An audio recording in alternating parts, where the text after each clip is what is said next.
Paneloids, comic books, and more here. Tonight we are joined by writer Matthew Rosenberg, writer of We Can Never Go Home, What's the Furthest Place from Here, We're Taking Everyone Down With Us, and Four Kids Walk Into a Bank. Here to talk about his new upcoming project, If Destruction Be Our Lot. FOC April 13th, in shops on May 6th. The title, a quote from a speech that was said by Abraham Lincoln exactly 154 years before I was born. Oh, happy birthday. Thank you. It was done on January 27th. So when I saw that, I was like, wow, that's weird. So that's why we picked it. And I kind of figured, but I didn't want to assume.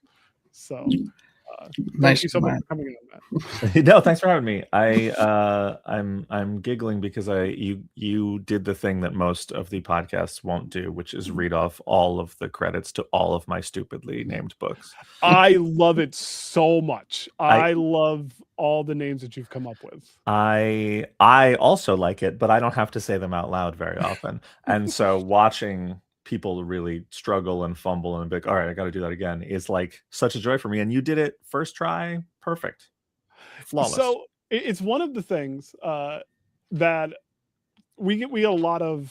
We've done a lot of creator interviews. It's not very often that I've read everything that the creator has done independently. Oh. I've read every one of your independent books. Oh. Since We Can Never Go Home, I've been a huge fan of your work. So when you were made that Facebook post, what podcast should I go on? I was immediately like, mine. So. Yeah. It's funny because podcast is so hard when you're doing press. It's hard to figure out like when you're going on a podcast that is like a really good podcast that people love, and when it's just like this person just has a microphone and a camera and wants to talk to me for an hour, and like there's just not a really good metric for figuring that out. So I tend to crowdsource it, and then when people are like, come on mine, I'm always like, well, that doesn't really count as a point for you because that's exactly the thing we're trying to. But you guys, a ton of people were like, come on the show, which I already knew, obviously, because I'm aware of the show and I've seen stuff. But I will say you guys have a lot of fans, and that was nice to see. Thank you. That means a lot. I'm going to make a clip of just that. Yeah. It's on the internet. You can go you could go look at how many people told me to come on the show, and a lot of creators I trust actually messaged me to be like, hey, you should go on that show, it's really good. So all right, just send thank you cards out. To go right into it, just straight into business. Let's go. Brief synopsis. If Destruction Be Our Lot tells the story of a world where humanity has gone extinct, and all that remains are the robots who once worked with us, for us, running society. They are much happier now that humans are gone, because humans are difficult and annoying, and they're very content to go about their day and do their tasks. The bus drives its bus route and no one gets on the bus. The breakfast robot makes food and there's no one there to eat it.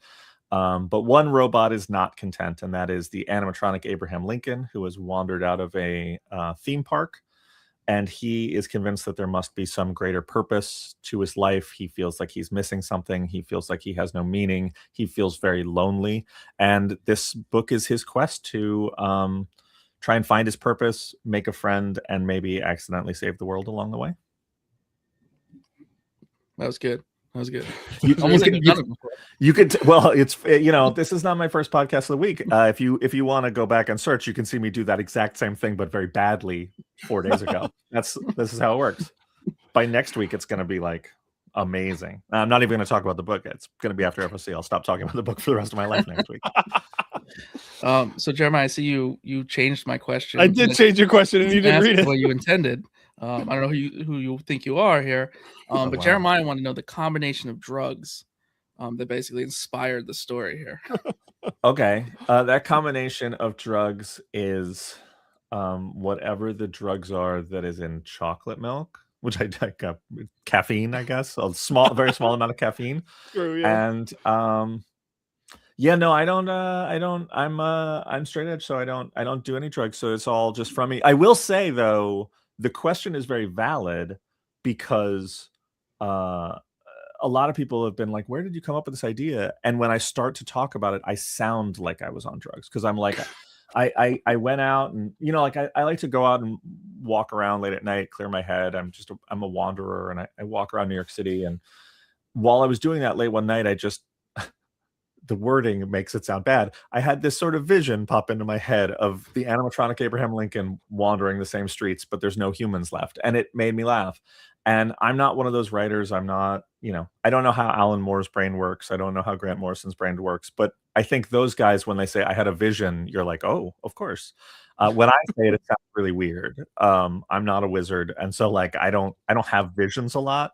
So yes, I don't really know. The combination of whatever was going on in my brain to make the book is alien to me as well, because it's not how I normally come up with books at all. So what makes Abe different from all the other robots that seem to be super happy without humans? Because like he very much from the jump feels like there is a purpose that he is not serving. Sure. I mean, the first big difference is that he was the president. And so that is important to understand. A lot of people, it's not a job a lot of people have had. No, why he's different is sort of at the heart of the book, of him trying to understand. Like, I think he would love to be content. He would love to feel fulfilled and not feel lonely, and he doesn't. And so part of his journey is to solve these problems, but part of his journey is to understand why he's like this, why he is lonely, why he is lacking purpose. And so that is a thing we're going to explain more, but also I think it speaks to sort of the metaphor of the book, which is just there's a lot of loneliness in the world. there's a lot you can be in the most populous and crowded place on earth and you can still find yourself very lonely. And I think the world is doing a great job of separating us and putting wedges between people and dividing people and taking away places where people can connect and have a meaningful human connection. And this book is just sort of an extension of that. That's going to be a great clip. It's long. It will work. Kyle will take out the unnecessary bits. So this is the first book that you are co-writing with your brother Mark Elijah. Yes. And you're working with Andy MacDonald on this. What was it like to work with those two to help shape this story? It's fucking horrible. No, it's great. Obviously, I've known Andy for a long time. We made Multiple Man together at Marvel, and I think he's one of the great. I think he's one of the great cartoonists working in comics, but also he's one of my favorite people. He's just an incredibly kind, generous person as a friend and as a creator. And my brother I've actually known even longer than I've known Andy, and he's great. He's great. He's a screenwriter and a filmmaker by trade, so this is very foreign to him in some ways, but also it's fun to see how it's not very foreign to him. So it's a learning experience for him, but we're also, I think me and Andy are trying to embrace that and make it a learning experience for us to sort of talk about the way filmmaking does it and TV does it and what we can learn from that. It's interesting because the pacing almost is like a TV show / film. So the fact that he's a screenwriter, that makes a lot of sense, in my opinion, from just the first issue. Yeah, it's interesting. I guess I see that. The way I think of the pacing of the book, I mean, it is paced a little slower in some ways, that we're doing mood and tone and atmosphere stuff, which comics often doesn't do because it's such an economical medium. But one of the things that we really wanted to focus on was just sort of there's an old school type of comic where there's just like you meet a character and you fall in love with them, and then you just show up every month and lay down your money and you go on an adventure with them and you explore the world with them. And that to me feels very comics. So much so that when there's a sort of TV shows that have started doing that more, I think of like Reservation Dogs and Atlanta and Fargo. Those shows to me feel more like comics than vice versa. And so, and maybe that's just me, but they have a sort of comical structure to me. And so I think we're sort of in that wheelhouse, but it's definitely a book that feels different, I think, than a lot of other books right now, for sure. I do want to give a shout out to Francisco Salega for the colors in this book. Fantastic, great, for lack of a better term, 3D moments. Is how I will phrase it. It was really, really cool to see that, and it really gave a lot of depth to it. So is this a mini or is this an ongoing? This is an ongoing. It's an actual ongoing. When you make a creator-owned book, when you make any book, you can say it's an ongoing, and if no one shows up, it's not an ongoing. That's not a problem for us. No one at home needs to buy the book, and we will definitely make a lot of it because we've been working on it so long that we actually are working on the 3rd volume right now. Holy what? Yeah, we're in the middle of the 3rd volume. So when we say it's an ongoing, we're going to put out the book whether you buy it or not. So you might as well buy it. Yes. It's really the thing because it's coming out. So wait, if I'm doing my math correctly, you're 16, 18 issues in? No. That would be no. Our trades are a little shorter because the first issue is double size, so the first volume is only 4 and then 5. Okay. So Andy's on issue 11, dabbling on 12. I think he's got the cover for 12, and he's approaching 12, but he's on 11. And me and Mark are on issue 13. So we're in the middle of the 3rd trade. We're not done with it. Wow. That's amazing. That's absolutely amazing. Yeah, we're in year 2 of the book. We're well into year 2. I mean, that is very good to hear, though, because you did let us read it early and instantly hooked. Like I'm just thank you. Instantly engulfed in the world. I want to know everything about everyone. I don't even want to spoil things, but I'm concerned about certain characters that may have tipped over. I'm just completely enthralled. Really, a very strong. I would like it. Thank you so much. I would like it if we could edit that out from the clips. I don't want people to know that anyone tips over in the book. That's sort of a big reveal. I thank you. I guess that's not really a question, so I don't really have to respond, but thank you. I really love the book and I really love the characters, but I think a big thing is just the world. We really love the world and we really love what we're making, but also we have this sort of mandate we set for ourselves that if we want to take these characters on this epic journey, we have to constantly reinvent it and make it fresh. And so I love the world we're in, but also every arc sort of takes you to an entirely new place that's very different.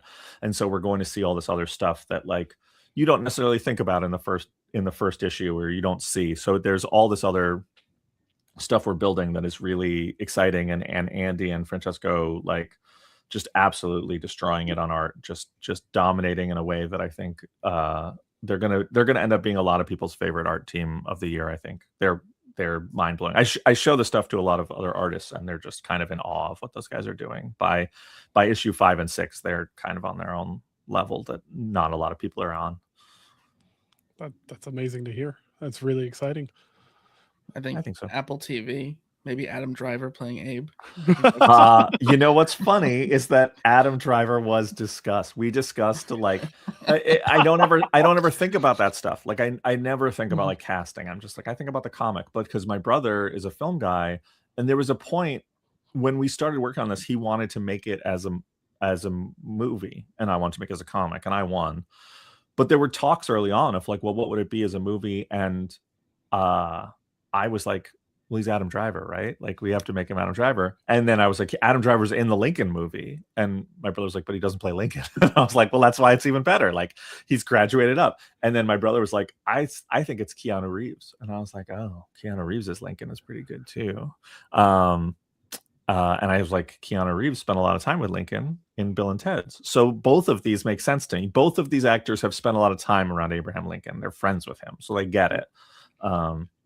But yeah, it's a but it could go anyway. It could be Tilda Swinton. I don't care. I make comics, man. It's a drawing. That's what I think it is. So you said in a completely sober walk that yes, Abe Lincoln kind of came to you.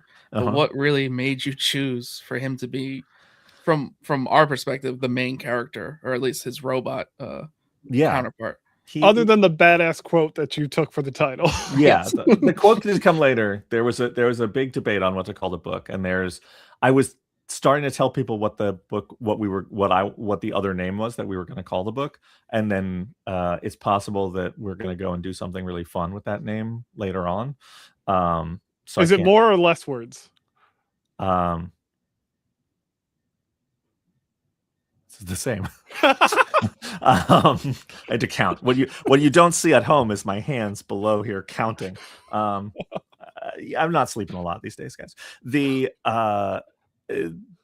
So Abe is I mean, he came to me in this vision, as I talked about. He spoke to me. He told me, make this comic. No, I just had this idea of animatronic Abe, and he's a very iconic figure. It's very recognizable. So I think that was part of it. He's maybe the most famous animatronic. He's on our money. He's on the side of our mountains. Like we all know who he is. So he's good for that. But then when we started making the book, we had this very weird problem of realizing that Abe Lincoln is like a mythological figure in America. He's this mythical person. He's so much larger than life, but also he's a figure that people know a lot about. Like if we'd picked a different president, if we were like, it's Warren Harding, no one would say anything. They'd just be like, okay, that's weird. But like people have preconceived notions about Lincoln, some of which are based on the actual events that he was involved in, and some of them are based on the legend of him. But it means that when we started making the book, he came with all this metaphor built into him that we then were like, oh, how do we get rid of this metaphor? How do we remove metaphor from our book? And it took a long time for us to sort of embrace that idea that like, it's not about removing the metaphor. It's about how can we do something interesting with it? How can we subvert it so it's not what people expect sometimes? And how can we play into it so it works really well others? So when you say why was it Abraham Lincoln, the answer is like we tried to make it not Abraham Lincoln, and he just sort of insisted on it being him at this point. I know I'm not making myself sound any more sober than I did to the start, but that's the answer. All right, I'll take it. I know you're a year already in, but I don't know. Oh, you probably were aware. He did invent the choke slam, so if that could be worked in some way. Yeah. He's I mean, he's one of the great wrestling figures for sure. Yeah. Well. Can you hint at some of the challenges that Abe will be facing in the upcoming story arcs? Sure, yeah. I think a big challenge is making friends. That's hard to do, especially later in life. And that's going to be a big one. Getting electricity, that's going to be hard for him.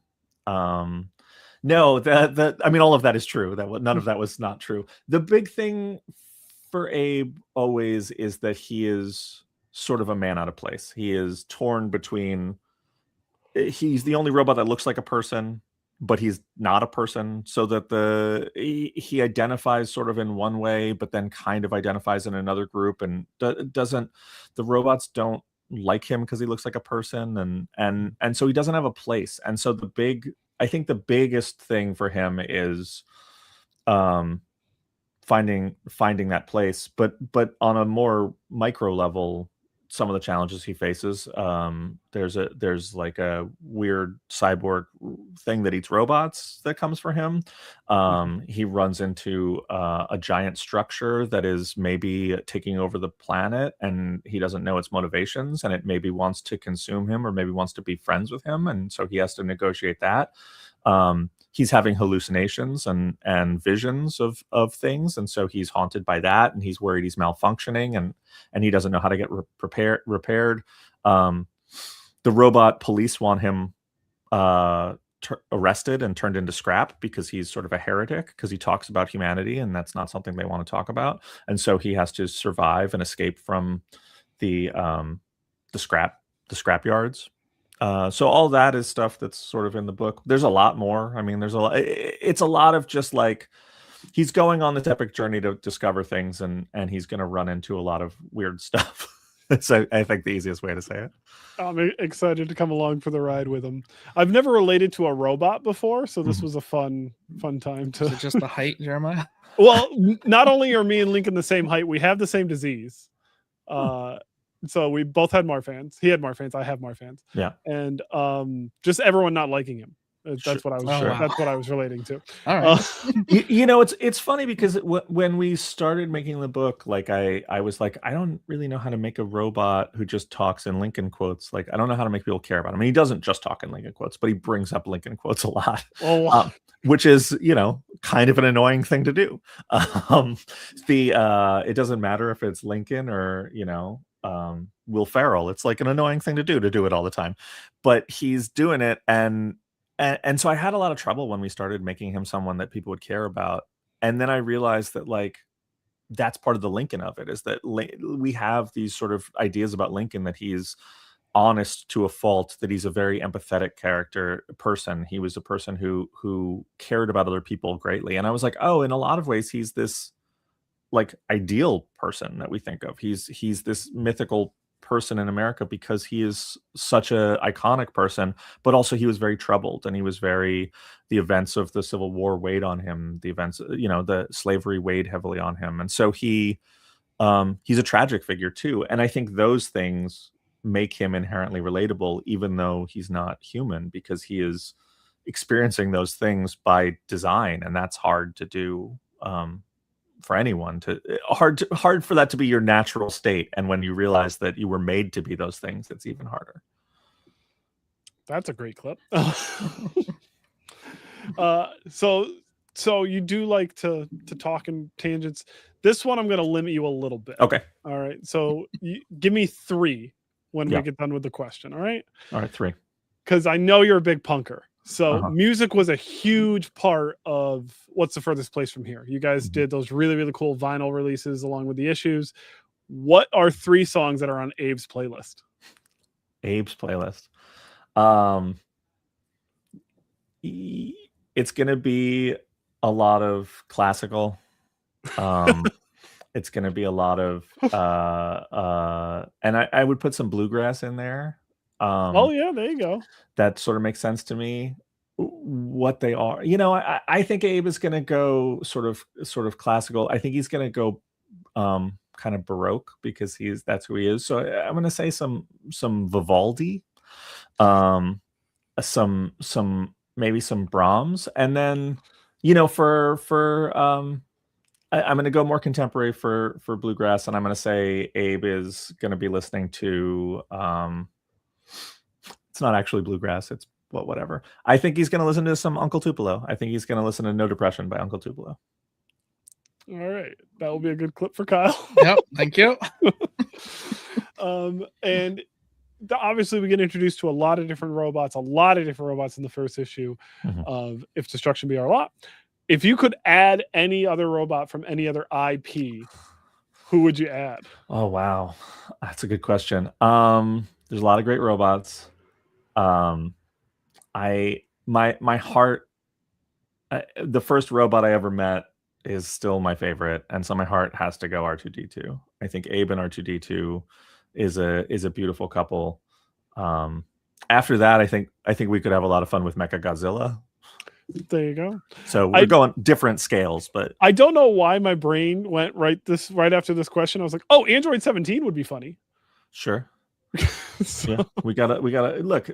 Basically, any robot who's hanging out with Lincoln you're gonna have a good time. He's a good guy. You're gonna have some good robot fun. I keep thinking about you saying him having visions, and I just keep assuming you are what he sees in the visions. I just keep sure, yeah. I'm expecting to see you in the book now. Yeah, he sees me on the street seeing him, and that's the start. And then the book starts over. Issue 22 of the book is also issue 1 again. We just sell it right back to you. It's horrible. I'd buy it again. We put new covers on it. We're not stupid. So speaking of covers, actually, thank you for the segue. Every issue is getting a homage-esque kind of variant where Abe is showing up in another well-known image cover. Yes. We're getting Ice Cream Man with issue 1, Sex Criminals with issue 2. Is there any you know of that maybe you could hint at, or any that maybe you want? I know the first 14. So yes, I know all of them. I know a bunch of them. I will say, well, I could just say it. Whatever. You guys are going to get a scoop here. But the third one is Ryan Brown gave us a great 8 Billion Genies. Yes. Very cool. Very cool. There are ones that I desperately, desperately want. That I have a list that is like friends, and then I have a list that's like, well, these are asks and these are reasonable, and then I have a list that's like, these are unreasonable asks, but we're going to do it anyway. And it's just people that are too out of our league or don't do that stuff anymore.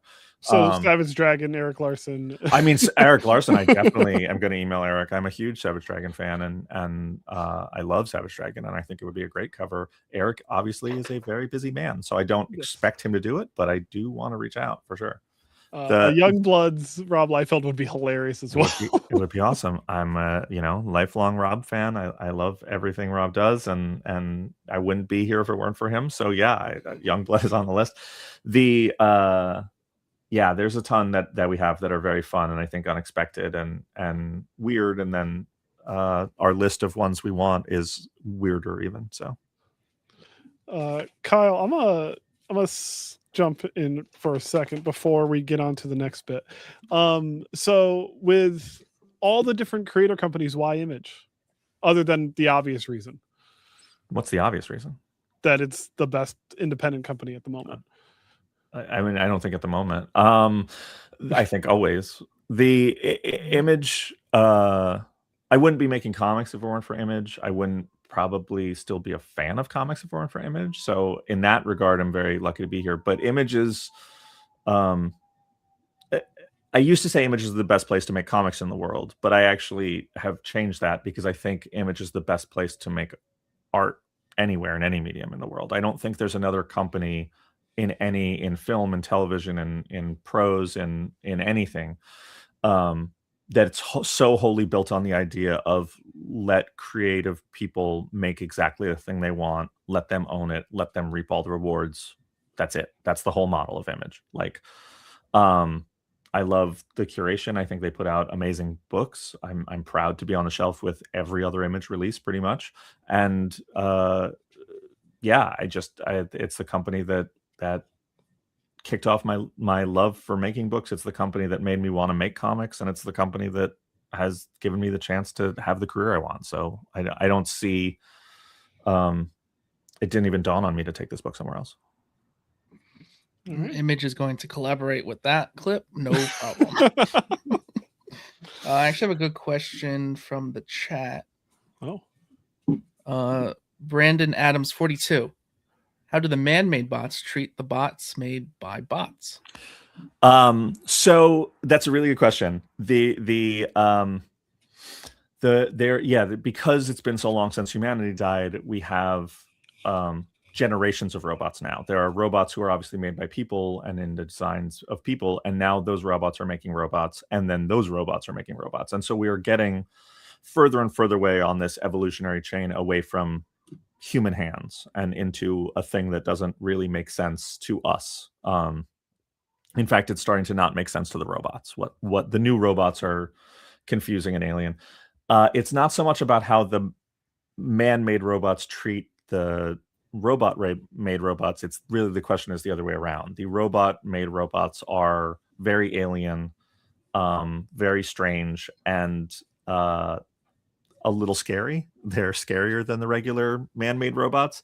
And so they tend to just try and give them their distance, but that's not always an option. And as the story goes, you're going to sort of see that there are robots who are so far outside the structure of what the other robots are doing, and so far beyond the idea that they can comprehend that they're basically a different species. That's going to be really cool to look forward to. Mm-hmm. Already the eaters are that was interesting and nightmarish. I don't even know how to explain that. Like, the eaters are a part of that. The eaters are a thing that, like, the robots just kind of go about their day, and sometimes a giant robot comes and eats them, and they don't know why. And they're eating buildings, and they're eating other things, and they don't know what they do with it when they eat it, and nobody asks. And so Abe is sort of sitting there watching parts of society be literally consumed by these giant whale-like robots, and no one seems to care or notice, and it's very surreal to him. If it wasn't Abe giving it away, that would be that'd be the tell that it's in America. So sure. Going back to the Image bit, when you look at Image, when you think about Image, there's a lot of great characters that have come through it all, and probably the most iconic Image character of all time is Spawn. Sure. And which you will be taking over Spawn soon. Spawn and King Spawn. Yes. You want to give us a little bit of how that came about? Spawn. I decided about a year and a half ago, 2 years ago, that I wanted to really focus on doing my own stuff and doing creator-owned work. And I have this amazing platform to do it with Image, this amazing partnership with them. And so I was putting out books that were doing well, and the realization was that I can do things that feel rewarding to me personally, and I'm not also taking an enormous pay cut to do it. Was a nice feeling. I have an audience who shows up and are either because my name's on a book or despite my name being on a book, it doesn't really matter if they're buying the book. Like I appreciate them, and so I was going to really focus on just making my own stuff, and we're taking everyone down with us. Last year was a big part of that. If Destruction Be Our Lot this year, and then I'm working on some new books for the future that are part of that, and that was going to be my focus. And then you get a message that Todd McFarlane wants to call you, and all your plans go out the window because it's Todd. It's the reason you're here. And so you take the call, and I was convinced for no reason that I can think of that he wanted to talk to me about toys, and was like, he's going to call me about toys. And I couldn't explain why I thought that, but I did. And then the day before I was like, he's not going to call me about toys. It's about a book. And I had no idea it was going to be Spawn. And then we were 5 minutes in the call, and he said, do you have any thoughts about writing Spawn? And that was it. We were off to the races. I love the idea of you thinking of the what's the furthest place from here action figure line for a while. Well, no, here's the thing. The funniest part is that I wasn't even thinking of my own toys. I was like, well, he's not going to do that. I thought because I wrote DC vs. Vampires, and he had a DC vs. Vampires line at McFarlane Toys. And so I was like, oh, he's calling me about that. And then I was like, he's already made 8 of these. Why would he call me about, he doesn't need my permission. He doesn't, like, he has a deal with DC Comics. And so then I was like, oh, maybe it's about, and I was like, they're making a movie of 4 kids walking to a bank. Maybe he's just finding out if the toy rights are available. They are, by the way. But no, it was none of that. Obviously, that was not why he called. I don't know. I'm just weird. So I had a weird moment there. It's interesting when you hear people like artists and other writers that have taken over Spawn about almost every time that I've heard it, it's been Todd's just asked me. Yeah. And it's amazing how he knows at the right time when to transfer to someone else in a way. Well, I think Todd is a next level genius in comic books. I think he understands the landscape. He understands people's careers. He understands how to make a comic better than almost anyone. But I will say, I will take issue with one thing, which is that I don't know how much he knows the right time to approach people, as much as when Todd calls and says, do you want to do something? You pretty much figure out how to do it and drop whatever you're doing. So like I luckily had the bandwidth to do it and really focus on it. But like, if I didn't, I still would have been like, yeah, let's go. And I just would have been sleeping 3 hours a night. So yeah, I give Todd all the credit in the world, but I'm not giving him credit for that. I think the gravity of who he is and what Spawn is have their own weight here too. Now, I'm assuming that you've read a lot of Spawn. Is there any underutilized characters in Spawn that you want to play with? I've read a lot of Spawn. And yeah, there's a lot that we want to play with. There's a lot we want to do. There's so much good lore. I really love a lot of the early villains like Cygor and Overkill and guys like that who are just like over the top crazy. But I will say in the start, all new villains. That's what we're starting with is a new status quo, a big change. So while those characters, and I love them, and I cannot say that they won't be back. To start with, it's a fresh start for Spawn and everyone. It's not a reboot. It's not a retcon. There'll never be a new number one. We know that. There'll never be a new number one. Yeah, I asked for it. Got laughed at. So that was a good feeling. You take your shot, and it's embarrassing now because I was like, oh, I'm so trained in, like, I spent years at Marvel and years at DC, and I think that a new number one is good for sales. And Todd was like, you want the book to sell better?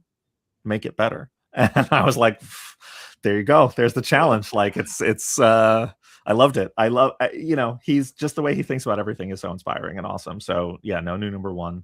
I think you'd And have a higher odds of getting a new Savage Dragon #1 than a new Spawn #1. sure, and I don't think you're getting either. And I love that you're Yeah. not. I'm so proud. You know, like it is funny because some of it is just like my training from talking to retailers and talking to salespeople on how to do it. But like when I actually intellectually think about it, like I take over Spawn at 376, and I take over King Spawn at 55, and that's such an incredible honor to be just like the through line, the connection, the tapestry. I was lucky enough a couple months ago. I was in LA and I went to the Jack Kirby exhibit at the Skirball Center there, and I was really overwhelmed, not just from seeing Jack's art and hearing about his life and seeing these things he's made, which are obviously none of us would be here if he hadn't, but also there's a personal level for me where there's these characters that he created that I wrote a little bit of, that I touched on, and seeing that connective tissue, that it's not even like reboots or resets. There's Cyclops and I wrote Cyclops. Like there's Black Panther and I wrote Black Panther. There's Mr. Miracle and I wrote Mr. Miracle. Actually, when I wrote Mr. Miracle, that wasn't in continuity. But the other ones, maybe I did write Mr. Miracle in continuity too. I don't know. It doesn't matter. Not important. No one cares. No one's fact checking this. I could say whatever. The point is that I got really emotional about that connection, and that the idea that they've made this beautiful tapestry and I'm at one end adding a stitch. And so having that on Spawn is such an honor and such a great moment for me. I could be getting this wrong, and I'll get roasted if Kyle clips this, and I do get it wrong. But I believe it was back in the '60s when Carmine Infantino was editing at DC, and they were thinking back then to start a bunch of books at #1. He's like, wouldn't you want to buy a series that's already established? We're not starting over at #1. And I think that's a mentality that Todd has carried on with Spawn. Like, there's no reason to do a new #1. Yeah. The fan base is going to be following it regardless, and people will jump on when they need to. So yeah, I talk to a lot of people, and I think Marvel and DC in recent years have trained, Marvel more than DC, have trained people to think that a new #1 is the where the story starts. And that's not the beauty of comics. The beauty of comics is that it's a moving train and you jump on and you get your bearings. So like I love that for Spawn, but also we're really embracing, like, people are very intimidated by Spawn. I mean, he's big and he has chains, but they're very intimidated by the idea of Spawn. Like, it's a very dense story. It's got this huge history, and it's at 375 with no reboots. And so our goal is to make a book that we can be like, don't be scared. Like, you don't need to know anything. We're doing a year-long time jump. We're doing Spawn is missing when the book starts.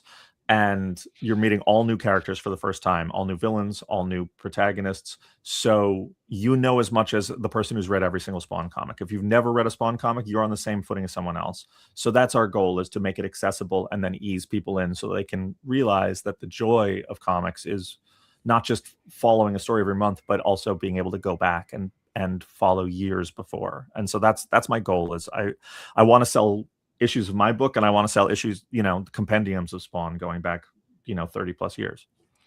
I want to kiss you for that answer. That was beautiful. That was absolutely beautiful. I did not script that. He said that on his own. I said it. Yeah, that was not scripted. No one told me to say that. And I'm sorry we can't kiss because we're on Zoom, but next time. So you're talking about time jumps. You're talking about kissing. So King Spawn, that's also doing a time jump? Yeah. So King Spawn and Spawn are connected. This is where I say something that doesn't help sales, but I'll say it anyway because I understand people have day jobs and they work hard for their money. Both books are connected. There's a story that is connected. They are taking place. They're two sides of the same coin. With that said, if you're just reading Spawn, we are making a book that is a good book that's satisfying. You don't need to read King Spawn. If you're just reading King Spawn, you can read it on its own. They're not going to be half of a story. It's not going to be one of those crossover events that they do where you just have no idea what's going on for 20 pages and you're like, well, I guess they'll have moved past that next month. You're getting a bigger, fuller story if you read both. I like to say that each one is 100% of a story, but if you put them together, it's more than 200% because there's going to be pieces that make sense and connect in ways. So yeah, they're both in the time jump. They're both in the future from the rest of the Spawn universe, and we're going to go back and explore the time jump and what happened in that year, where Spawn went, how the world has changed, and fill in the blanks. And the other books are going to move forward into that time period as well. I know you did a lot of work at Marvel and a lot of work at DC, and taking over Spawn. Does it bother you that there's only one name in the title, or like? No, because it's Spawn, because it's the best title. I'm okay with superhero books being just Sure. the name of the character. Yeah, it's like, well, that's fine. If I made it my own superhero book, like, would it be that? No, it definitely would not. But I understand it. I get it. That's the convention. It's when other books are like, we're going to do the superhero thing, that I'm like, now that doesn't work. That's unimaginative. I do want to read Mr. Miracle Walks into a Bank. Sure. Who doesn't want to read that? When I was at Marvel and DC, I was pitching things all the time that they were like, that's not how we name books. And I was like, but we could try. And the answer was no, we cannot. But if you ever saw the text chain between me and my editors and James Tynan trying to name DC versus Vampires, I am just saying things over and over that everyone is ignoring, that they're just not even acknowledging. And it was great. It was a great feeling. That's my sweet spot, is to like just say a thing and people will be like, I don't know if he's joking or not, so we're just not going to address it. And me just be like, okay, and just nod my head. That's where I do my best work. Fair enough. Are there any other projects you would like to mention, hint at, give us breaking news for, anything else you would like to share? It's a good fish for the breaking news. I respect it. Thank you. Just you come out and ask for it. The other stuff I can talk about, we're very focused on If Destruction Be Our Lot, obviously launching in May, and Spawn and King Spawn also launching in May for me. That's very big. I will say that we're hard at work doing the finale of What's the First Place from Here. We're putting it out on a very chaotic schedule, and luckily Image came to us and very kindly was like, it's not good for the reading experience, like, what can you do to fix that? And we made the decision with them that we would finish the whole thing and then put it out. And so that's why there's a really long gap, because we're doing all of it to be done with it, and so it'll come out monthly to finish. And so I'm very excited about that. I know people ask me every single week about it, so we are working on it. I promise. There are issues that are done, you just can't see them for a while. And we're taking everyone down with us, the sequel, In Good Hands with Bad Company. We're hard at work at that, and that will be coming hopefully late this year.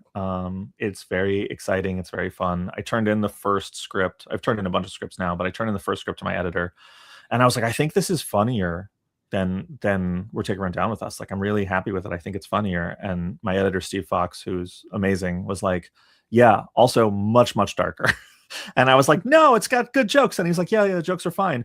It's so dark, dude. And I was like, oh, yeah, I guess. And he's like, really, like, stand up and take a walk and think about your life kind of book right there. And I was like, but did you see the part with the Komodo dragons? They're funny. And he was like, the Komodo dragons are funny. So that there's your reveal. There's Komodo dragons and in Good Hands with Bad Company. I'll take it. Yeah, that's worth buying it right then and there. And then I'm doing some other stuff. Me and Tyler Boss are co-writing a book while we're finishing What's the First Place from Here, that Tyler's not drawing, that we have another good friend of ours drawing, and he just sent pages this afternoon, and he's a genius, and it is one of my favorite things I've ever worked on. And anytime I can work with Tyler, I feel like really lucky. And so maybe late this year, maybe early next year, going to see that, probably early next year. And then I'm doing another book that's I can't talk about or I'll get fired. So fair enough. But what you can talk about is If Destruction Be Our Lot. Any final things you want to say to the people? FOC is 4/16, so right? 4/13. 4/13. FOC is 4/13. You switched to numbers. I did, because it's May 6th. Yeah. FOC on it is April 13th, which is coming up imminently. Yeah, look, I'm really proud of the book. It's very personal, but it's also big and crazy. It's sci-fi in a way that I think you don't get to do a lot, and I think it's ambitious and a huge story that's very fun, and it's full of jokes and heart, and it's also full of a lot of loneliness and sadness, which I like both of those things a lot in the art that I consume, and I hope other people do. And Andy McDonald is doing not just career best work, but some of the best work in the industry in this book, and I hope people pick it up, because we made a real commitment on the book. Andy made the point early on that he said, so many books are made where everybody puts everything into the first issue. They know that's the thing they're going to read the most. So it's got the biggest moments, it's got the best action, it's got the best art. They take the longest on it, and then everything after that is rushed, and it sort of slowly diminishes. And he said, let's not do that. Let's make the book constantly getting bigger and crazier. Let's make the writing better. Let's make the art better. Let's make the ideas bigger. Let's make everything better. And I feel like, I'm only on issue 13 now, but I feel like we've stuck to that as much as we can. So if you like issue 1, you're going to really like issue 2, and by issue 5, we're really just changing everything you thought about the book, hopefully in a way that you love, because we are really in love with it. Tell the people where to follow you to get all the updates on your work. Just don't. Fair enough. No, I have a website. I have social media. It's Ashcan Press on everything. Social media is terrible. Don't spend more time on there reading my. But you have a podcast. But I have a podcast and I have a newsletter that are much better. Maybe, I don't know, maybe not. But and they're all at ashcanpress.com. You can go there. You can listen to the podcast. You can sign up for the newsletter. You can buy some shirts. You can maybe win some stuff. There's a lot of updates there, and I don't send the newsletter out too often, so we're not super annoying with it. And we don't send the podcast out too often, which is annoying, but we're working on it. So. All right. Well, Matthew, thank you so much for joining us. If Destruction Be Our Lot, in stores May 6th, FOC April 13th. Be sure to order it. Thank you so much. Thank you guys so much for having me. Thank you. Hugs and